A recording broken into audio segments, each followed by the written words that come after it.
Today we've got Cindy Latham. Cindy is with the Evergreen Rotary Club, and Cindy is a transplant from the Bay Area, which is no shortage of fire issues out in Northern California, that's for sure, in 2018. And she's going to expand a little bit on a program that she helped start up in Evergreen. Cindy? Thank you all for having me, and it's always a pleasure to be with fellow Rotarians. So I just want to thank you guys for inviting me. I'm with the Evergreen Rotary, and I'm going to share with you some of the things that we've done. But before I do, I want to drill into some of the issues that are impacting us regarding wildfire. And a little bit about me. I serve on the Jefferson County Wildfire Task Force. I work very closely with 6 different fire departments in our mountain area here and partner with them on the development of educational materials through Rotary Wildfire Ready. I'm very involved with our county, Colorado State Forest Service, Department of Fire Prevention and Control. We partner up with all of those groups as our organization. So I've really immersed myself in this topic, and the need for our community for being prepared for wildfire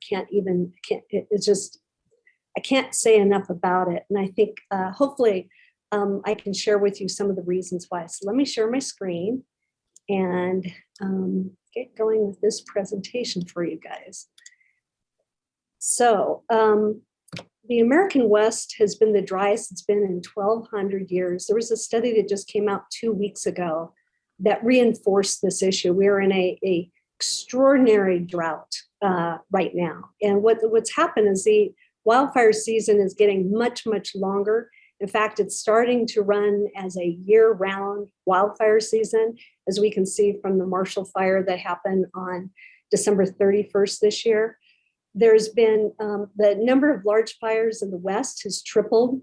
Rising temperatures evaporate more moisture from the ground, and that makes all vegetation much more flammable. The other thing that's happening is winter snowpacks are melting about a month earlier because things are warmer, and that makes forests drier for longer periods of time, which extends the risk for wildfire everywhere.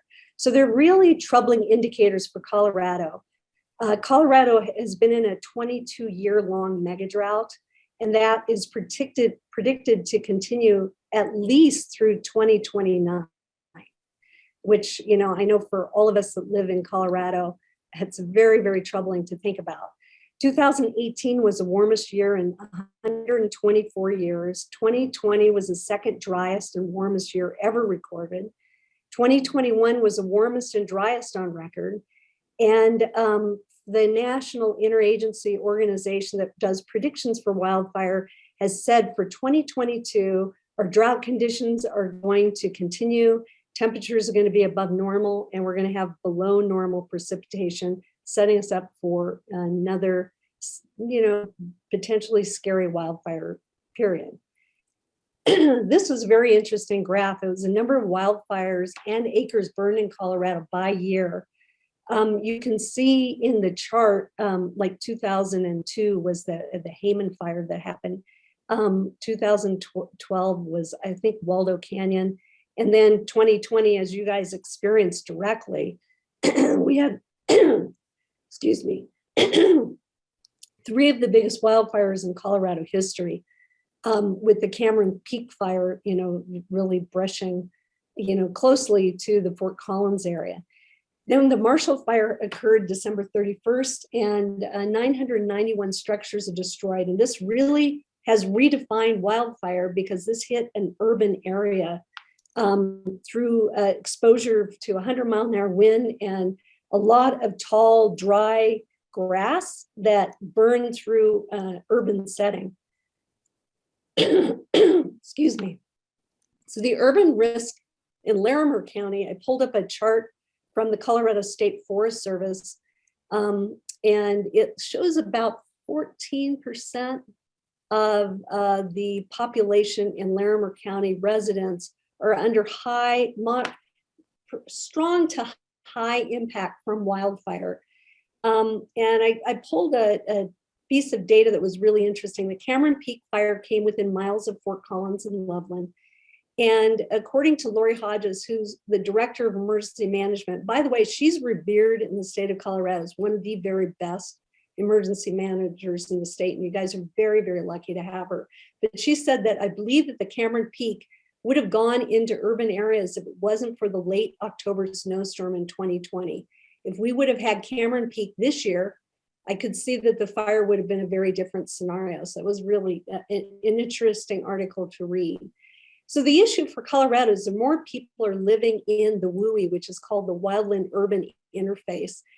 50% of our residents now live in the WUI, and according to the Colorado State Forest Service, the number of people living in the WUI has increased dramatically from 2012 to 2017. It's only increasing even more. So almost the majority of the population of Colorado now lives in areas that are exposed to wildfire risk.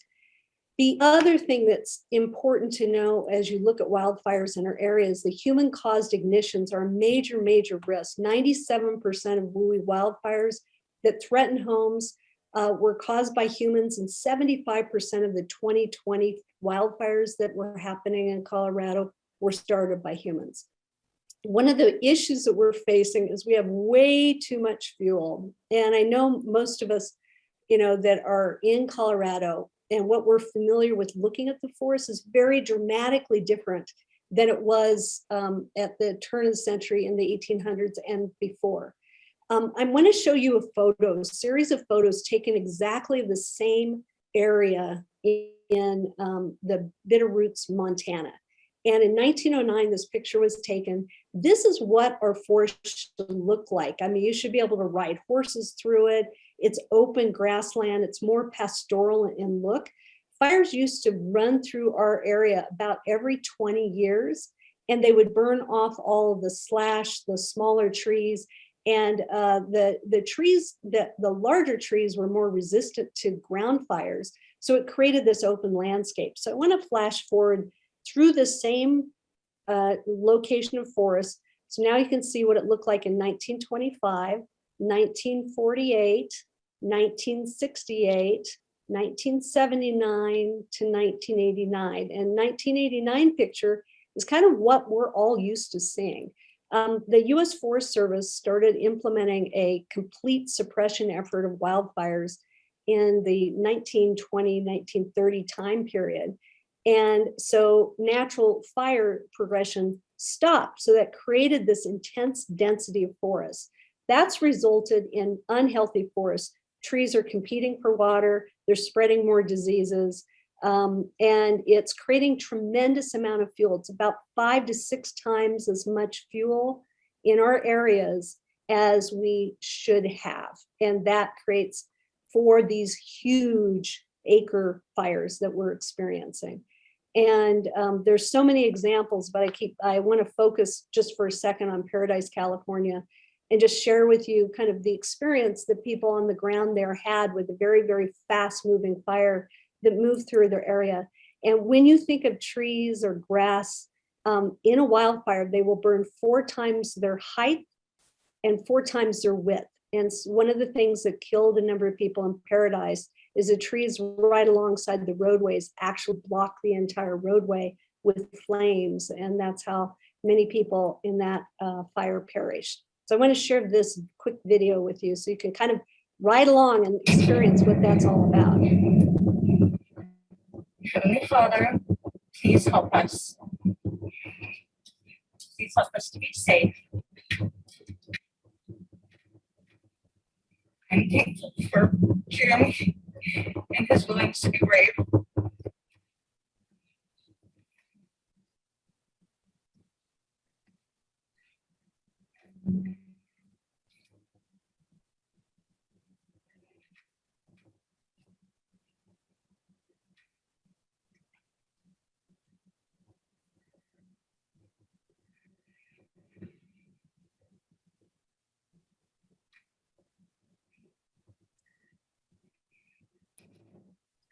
So in Paradise, the population is 27,000 people. There were 14,000 homes and 4,800 businesses and other structures. 85 people died. Most of the people that died were inside their homes or in their vehicles. The majority were 60 years old or older. 90% of the buildings in that town were destroyed within 4 hours of the fire. And it burned about 153,000 acres. It was a red flag day, 57 degrees and 45-mile-an-hour winds. And that fire was moving about a football field a second. And that area has been a war zone. They had $8.4 billion of insured losses. They had to remove 3.6 million tons of toxic debris. When houses burned down, they release a lot of carcinogenic materials into the soil and into the water. That was twice the amount of debris that was removed from the World Trade Center after 9/11. And that debris has mercury, arsenic, asbestos, lead, and other things. And caused problems with their water supply. It contaminated their entire water supply through the pipe system that they had. And they had to rebuild 173 miles of pipeline for it to be safe again. So fires are just horrific in terms of the devastation they do to communities and people afterwards. And even Paradise still hasn't recovered. I knew a couple of people that lived in Paradise, and they, even after, it happening, several years ago, they're still completely traumatized by the experience of escaping with their life. So that was really an issue, and kind of created this drive to wonder, are our communities prepared for wildfire? And generally they are not in Colorado. That's what we've been finding as we've been rolling this program out. So one of the things for all of you that you should do, make sure you do these things, is sign up for the Larimer County Emergency Alert System. If you haven't done that, please, please, please do that today. That's how you will get notified if there's any emergency situation that the county needs to let you know about, and that needs to happen. That was one of the issues in the Marshall Fire in Boulder County, is very few people were signed up for their emergency notification system. So many of the people had to get knocks at the door by the sheriff's department to know that they needed to evacuate. So that was a significant issue that happened in the Marshall Fire as a lesson learned, is that not enough people were signed up for emergency notifications. The other step is to create defensible space and harden your home. Even if you're living in an urban setting, what they found in the Marshall fires is that homes that had done some defensible space work around them and were spaced, more than 30 feet from their neighbors, were more likely to survive that fire through that urban setting. Just examples, like if you have a wooden fence, make sure it doesn't come in contact with your home. If you have wood mulch by your foundation, which a lot of people have, it's an ember magnet. So the embers that burn right into the wood mulch, and then they catch your foundation on fire. So the general guideline is make sure you have nothing combustible 0 to 5 feet around the foundation of your home. And leaves in the gutter are also a very, very good way for you to lose your roof. The other thing is to make sure to check your insurance. Most Coloradans are underinsured for wildfire. That's a real big issue. So it's easy to do a home insurance check with your insurance company. Do an update, make sure your policy is adequate in the case of a total loss. And what causes of loss are not covered. It's very important to have that discussion with your insurance agent. Make sure that if your home ever becomes a total loss, that at least you have a way to start again. The other one is to do a home inventory. There's an app, there are apps available for you to use to get that kind of information. And all of those are on our Rotary Wildfire Ready website. The fourth step is to make sure you have a 15-minute evacuation plan. This is something we talk about all the time when we're educating residents, is if you have to evacuate, do you know what you need to do? Because what happens if you have not thought about it, and you have to evacuate quickly, you generally forget all the most important things that you need to take with you. So it's important, like in your home, to have a drawer where you keep all your important documents, so it's all in one place. So if you have to go fast, you can just grab and go. Take your cell phone charger and other things just to know what you need to do if you have 15 minutes. And it's good to practice that because it's hard to get everything done in 15 minutes. So how can we as Rotarians help? We have projects that are involving kind of community service. And that's how this program originated is, I went to our community service team and said, we're not prepared for wildfire. What can we do about that? So that's how this program started. So our mission is to increase wildfire awareness and preparedness and help make residents safer from the threat of wildfire. We started it in 2019. It's a collaboration between Rotarians and community leaders, local fire departments, local realtors, CSU Extension, Colorado State Forest Service. There's a broad group of people that we are working with all the time. I actually reached out to several other Rotary clubs in our area to get them on our teams. The community leaders that are non-Rotarians that are very passionate about this subject, I have on our teams as well. It's been a great way to expose Rotary to greater community. We've had a number of people join our Evergreen Rotary Club because of this program. So that's been a plus that we weren't planning for. So we have an education team and we have a safety team. The education team is really focused on educating community members, and the safety team is looking at ways that we can make our community safer and partnering with fire departments or county officials and others. So what our educational team has accomplished so far is we designed and put together a best practice Rotary Wildfire Ready website, which I'll just share with you in just a second. We have a Facebook page at Rotary Wildfire Ready. We have educational brochures. We've actually written them, done all the illustrations for, where we partner very closely with our local fire departments. We put together a Rotary Wildfire Ready fire truck where we revamped a yellow fire truck to be a rolling educational lab. We do a wildfire preparedness day with our fire departments once a year. And all of our Rotary wildfire resources are now being used by 7 different fire departments in our area, and we're expanding that as we go.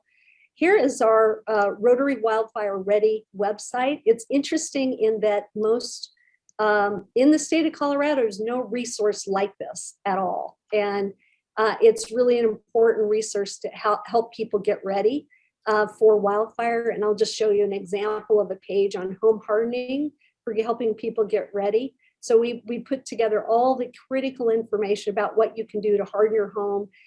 Great example of videotapes to do that. And then deeper dives of material that's available by Colorado State Forest Service on how to do this. So for people that are wanting to learn more about wildfire, how to be prepared for wildfire, this website really is a best practice of all of that information. And it's a great resource that is available for anybody to be able to use. So the next tool that we've created are these brochures. We print them. We have a print sponsor that helps us to be able to hand them out in the community, but we also made these available as a digital brochure.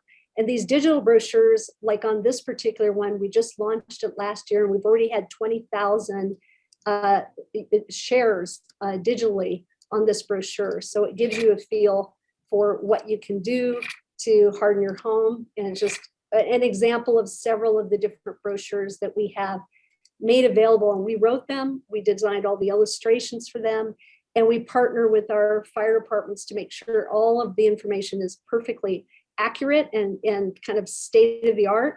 And we also work closely with Colorado State Forest Service on this. So this is our Rotary Wildfire Ready educational fire truck. And I'm just going to share with you a quick video so you can kind of see it in action. Let's see if this will pull up.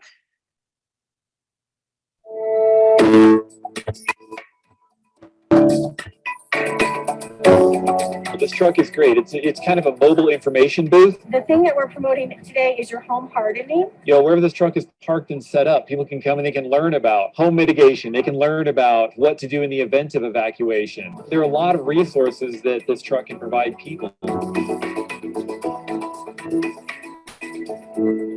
This truck can be all around the community all summer long, educating people on emergency mass notification and code red. The truck is highly visible, as you can see, as well as people who are knowledgeable about how do you prepare for wildfire as a community. Keeping your gutters clean of debris is another really important thing. I learned that it's really important to have clothes that will not burn when you're trying to evacuate from a fire. We experienced the Alfred fire last year and really weren't well prepared for that. And so we came here today to make sure that we're prepared for the next one.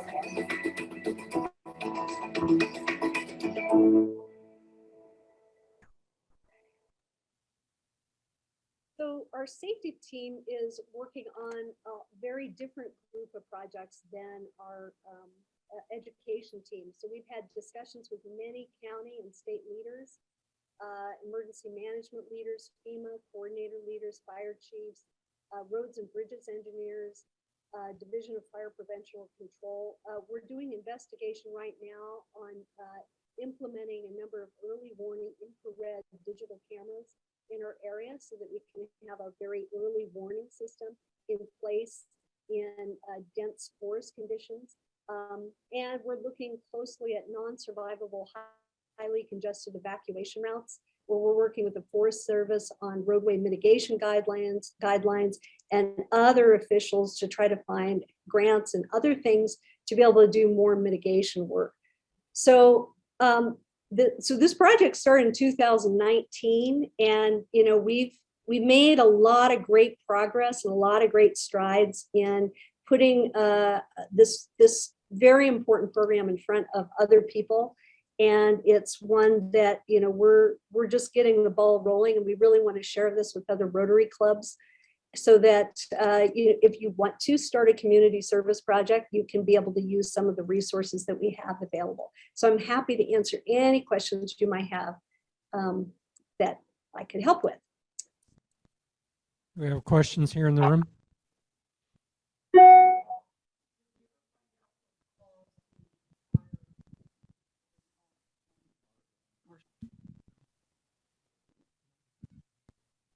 Did we ever find out what caused the Marshall Fire down in Denver? They're still investigating it. It's definitely human caused fire. There's different speculation about where it's coming from. I'm sure they're doing a deep dive investigation so they make sure they get it exactly right. So just stay tuned. Cindy, thank you. It was such great information, and I'm hoping we can get a copy of your slides, because I think those steps you gave all of us to be prepared are really great. So, you're thank very you. welcome. I'll make sure to share this out after this presentation so you can use it. Thank you.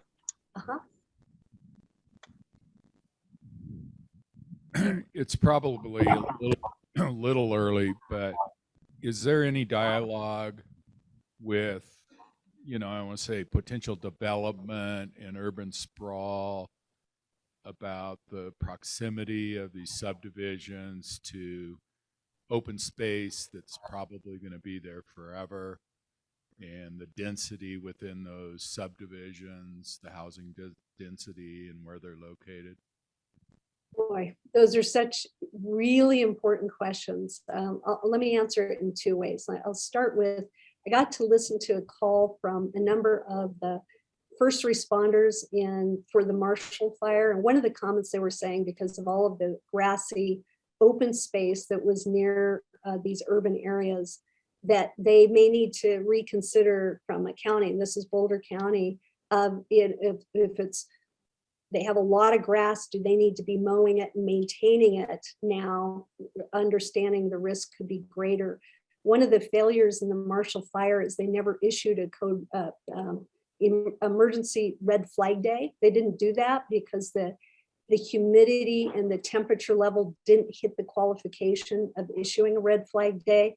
So they learned that that was a mistake. And there was a lot of discussion that they had as first responders about the proximity of homes next to each other and that being right next to these grassy areas really causing the intersection of why that wildfire took off so much through the Marshall Fire. Now I can speak in Jefferson County. What our group has been doing is having a lot of dialogues with planning and zoning. Planning and zoning is the group that you need to be conversing with about this danger. And, that it's just urban fires are not really a top of mind issue at all for most urban planners.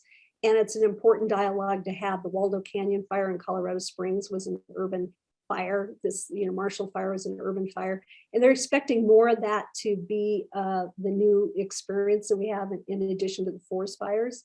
So it's something that as we continue to dry out, that's a big risk that is being faced by a lot of people that are in urban settings as well as forest settings. Great. Anybody else here in the room? Anybody on Zoom? Okay. Cindy, thank you so much for taking the time to be here with us and share this vital information. And I think we're all looking forward to getting copies of that. To thank you or to recognize the time that you've taken to spend with us today, we'll be making a contribution to the Book Trust that supports literacy for local elementary schools in Fort Collins. And thank you very much for sharing.